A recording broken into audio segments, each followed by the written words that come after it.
Emergency fund, ये word आपने सुना होगा, लेकिन सच बताऊं, इंडिया में बहुत लोग इमरजेंसी आने पर सेविंग से नहीं, क्रेडिट कार्ड, लोन या उधार से काम चलाते हैं, और इसी वजह से छोटी सी प्रॉब्लम भी बड़ी टेंशन बन जाती है।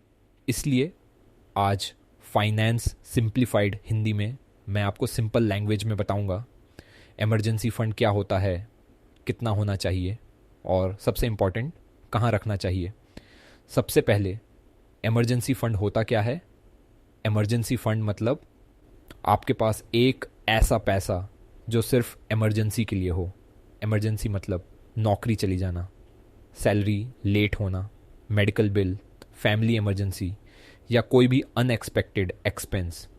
इमरजेंसी फ़ंड इन्वेस्टमेंट नहीं होता, ये आपका सेफ्टी कुशन होता है। अब नेक्स्ट क्वेश्चन, इमरजेंसी फ़ंड कितना होना चाहिए? रूल सिंपल है, मिनिमम 3 मंथ्स के एक्सपेंसेस बेहतर 6 मंथ्स के एक्सपेंसेस, और अगर आप फ्रीलांसर हो या बिजनेस करते हो तो 9 मंथ्स तक भी रख सकते हो। चलिए एग्जांपल लेते हैं। मान लीजिए आपके मंथली ज़रूरी एक्सपेंसेस हैं 20,000 रुपये, तो 3 मंथ्स इमरजेंसी फ़ंड 60,000 रुपये और 6 मंथ्स इमरजेंसी फ़ंड 1,20,000 रुपये। बस इतना।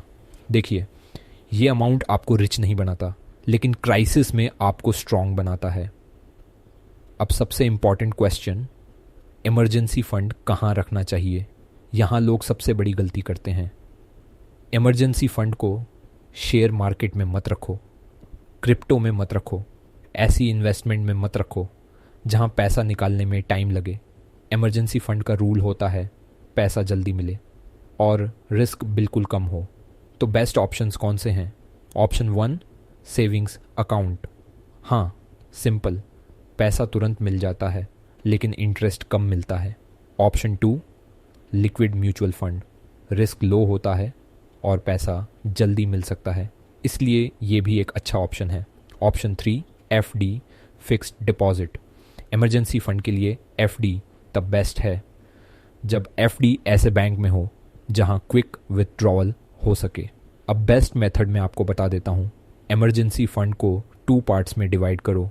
पार्ट 1 मंथ के एक्सपेंसेस सेविंग्स अकाउंट में, पार्ट 2 बाकी अमाउंट एफडी या लिक्विड फ़ंड में। इससे होगा क्या? इमरजेंसी आई तो तुरंत कैश मिल जाएगा और बाकी बैकअप सेफ रहेगा। अब इमरजेंसी फ़ंड बनाए कैसे?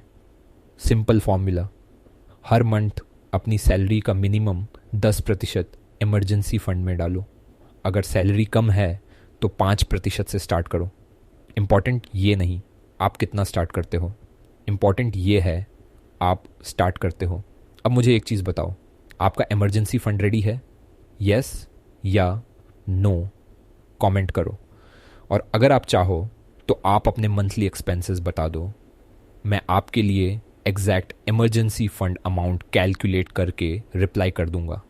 अगर वीडियो यूज़फुल लगा लाइक करो और फाइनेंस सिंप्लीफाइड हिंदी को सब्सक्राइब कर लो। मिलते हैं नेक्स्ट वीडियो में।